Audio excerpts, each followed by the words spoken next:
बहुत समय पहले उज्जैन के पराक्रमी और न्यायप्रिय राजा विक्रमादित्य राज करते थे। एक दिन उनके दरबार में एक रहस्यमयी तांत्रिक आया। उसने राजा से कहा, हे राजन, यदि आप मेरी साधना पूरी करवाना चाहते हैं तो शमशान के पास पुराने पीपल के पेड़ पर लटके बेताल को पकड़कर मेरे पास ले आइए। राजा विक्रमादित्य वचन के पक्के थे। उन्होंने तांत्रिक से किया हुआ वादा निभाने के लिए स्वयं शमशान जाने का निश्चय किया। आधी रात का समय था।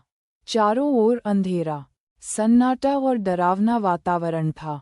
राजा बिना डरे उस पीपल के पेड़ के पास पहुंचे, जहां बेताल उल्टा लटका हुआ था। राजा ने बेताल को उतारा, अपने कंधे पर डाला और तांत्रिक के पास ले जाने लगे। तभी बेताल बोला, राजा विक्रम, मैं तुम्हें एक कहानी सुनाता हूँ। ध्यान से सुनो। यदि उत्तर जानते हुए भी चुप रहे तो तुम्हारा सिर फट जाएगा, और अगर तुम बोले तो मैं तुरंत उड़ जाऊंगा। इतना कहकर बेताल ने कहानी सुनाना शुरू किया। एक नगर में एक बहुत धनी व्यापारी रहता था। उसके पास बहुत धन था, पर वह अत्यंत लालची था। वह गरीबों की सहायता नहीं करता था और अपने नौकरों को भी बहुत कम वेतन देता था। एक दिन उसने सोचा, मेरा धन घर में सुरक्षित नहीं है, इसे जंगल में गाड़ देता हूँ। रात को वह जंगल गया और एक बड़े पेड़ के नीचे गड्ढा खोदकर अपना सोना गाड़ आया। फिर वह रोज रात को जाकर देखता कि धन सुरक्षित है या नहीं। उसका एक नौकर कई दिनों से ये सब देख रहा था। उसने सोचा, मैं दिन रात मेहनत करता हूँ, फिर भी मालिक मुझे भरपेट भोजन तक नहीं देता। एक रात व्यापारी के जाने के बाद नौकर वहां पहुंचा, गड्ढा खोदा और सारा धन निकालकर अपने घर ले गया।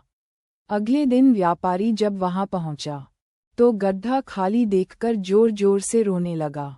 वह तुरंत राजा के दरबार पहुंचा और बोला, महाराज, मेरा सारा धन चोरी हो गया, कृपया न्याय कीजिए। राजा ने सैनिकों को जांच का आदेश दिया। कुछ ही दिनों में नौकर पकड़ा गया। उसने सिर झुकाकर कहा, महाराज, मैंने चोरी की है, पर मैंने यह मजबूरी में किया। मालिक ने कभी मुझे उचित मेहनताना नहीं दिया।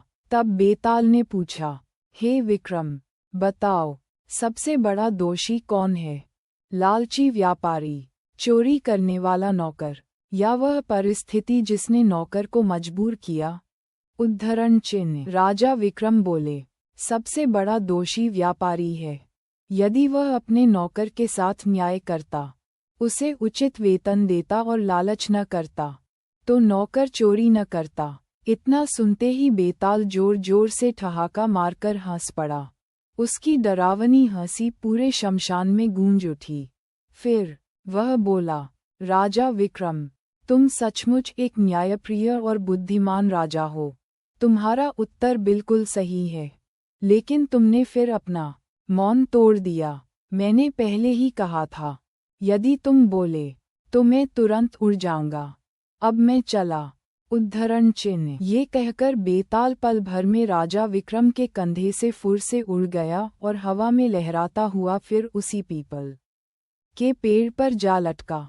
राजा विक्रम अपना वचन निभाने के लिए उसे फिर पकड़ने चल पड़े। इस कहानी से हमें सीख मिलती है कि लालच और अन्याय अंत में मनुष्य को ही संकट में डाल देते हैं।